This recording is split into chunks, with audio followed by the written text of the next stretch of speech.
Hello बच्चों, मैं सुषमा शर्मा बीजी Mishra school से। आज मैं आप सबको कक्षा 12 में, जैसा कि मैं पहले बताई थी कि मैं हिंदी पढ़ाऊंगी। हिंदी में पहला पाठ है आत्म परिचय, हरिवंश राय बच्चन जी का लिखा हुआ। तो कवि के बारे में तो परिचय हो गया, कवि का जीवन परिचय। अब आइए देखते हैं इसमें आपके इस आत्म परिचय नामक पाठ को। सबसे पहला पद देखते हैं। मैं जगजीवन का भार लिए फिरता हूँ, फिर भी जीवन में प्यार लिए फिरता हूँ। कर दिया किसी ने झंकृत जिनको छूकर, मैं सांसों के दो तार लिए फिरता हूँ। सबसे पहले हम कठिन शब्दों को देख लें। जगजीवन सांसारिक गतिविधि, भार बोझ, झंकृत तारों को बजाकर स्वर निकालना। आप लोगों ने देखा होगा जो बीड़ा या ऐसा कोई वाद्य यंत्र होता है तो उसे तार को छूते हैं तो उससे एक सुंदर सी आवाज़ निकलती है। तो झंकृत माने उस इसी तरह का। स्नेह यानी प्रेम। तो कवि हरिवंश राय बच्चन जी कहते हैं कि अपने बच्चों इसका ये जो कविता है, यानी जो हम पढ़ रहे हैं, इसके बारे में हरिवंश राय जी बच्चन ने कैसे लिखा है, इसका भावार्थ है ये जान लेते हैं।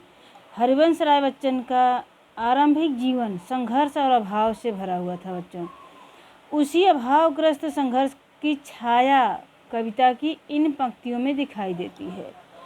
इसका मतलब कि कवि ने अपने जीवन की सच्चाई को इस कविता के माध्यम से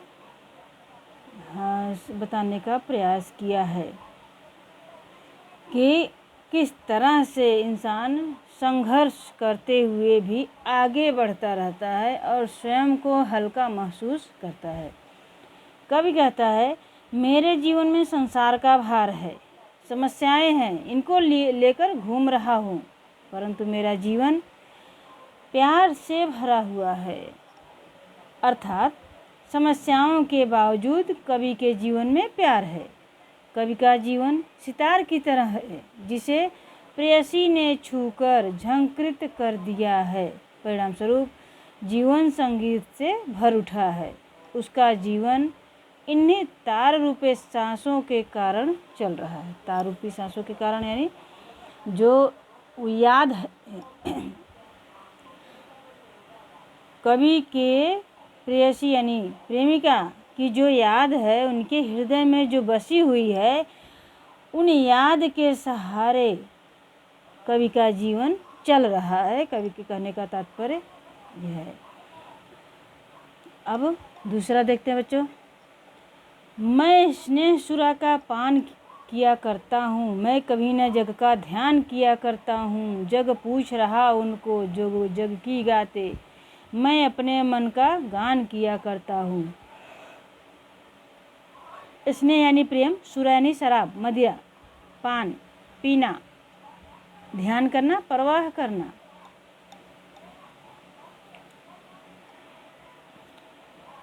आइए इसका भावार्थ देखते हैं। कवि कहता है कि मैंने प्रेम रूपी शराब पी रखी है।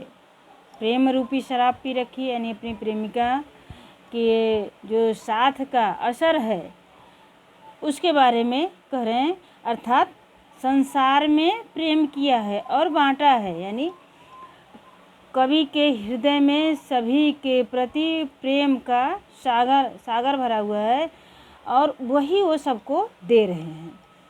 उसने कभी भी लोगों यानी जग की परवाह नहीं की है। कवि कहता है कि संसार उसी को पूछता है जो उसे गुणगान करे, प्रशंसा करे, परंतु कवि से यह नहीं होता है। यहाँ पर क्या है बच्चों, यहाँ पर कवि समझाना चाहता है कि संसार किसकी प्रशंसा करता है, जो चापलूसी करता है, चाटुकारी करता है, प्रशंसा करता है, आपके मुंह पर आपकी प्रशंसा वाली भाव।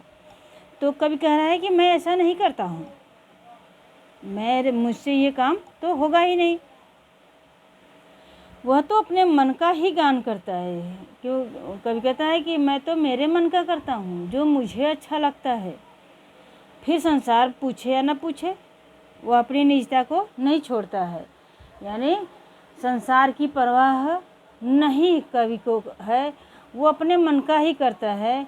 और ये भी परवाह नहीं है कि संसार उसे पूछेगा कि नहीं पूछेगा, अच्छा मानेगा कि बुरा मानेगा, इस बात की परवाह नहीं करता है। जो अपने मन को खुशी होती है, निजता यानी खुद की खुशी जो होती है, उसको वो छोड़ता नहीं है। अब आइए देखते हैं तीसरा पद। मैं निज उर के उद्गार लिए फिरता हूँ, मैं निज उर के उपहार लिए फिरता हूँ।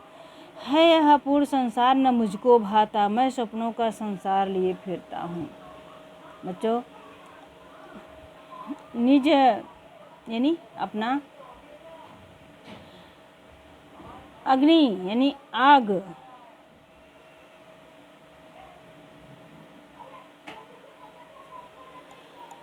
मग्न यानी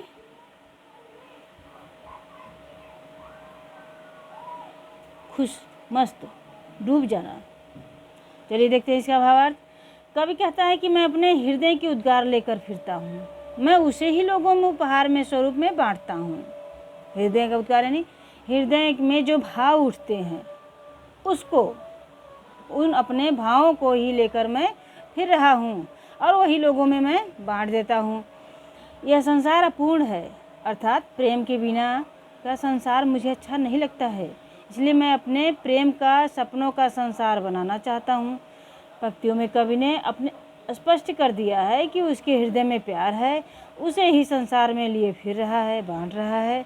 संसार में से नफरत, घृणा, द्वेष को मिटाकर प्रेम का संसार बनाना चाहता है, जो उसका संपूर्ण संसार है। आइए बच्चों अगला देखते हैं। अब चौथा,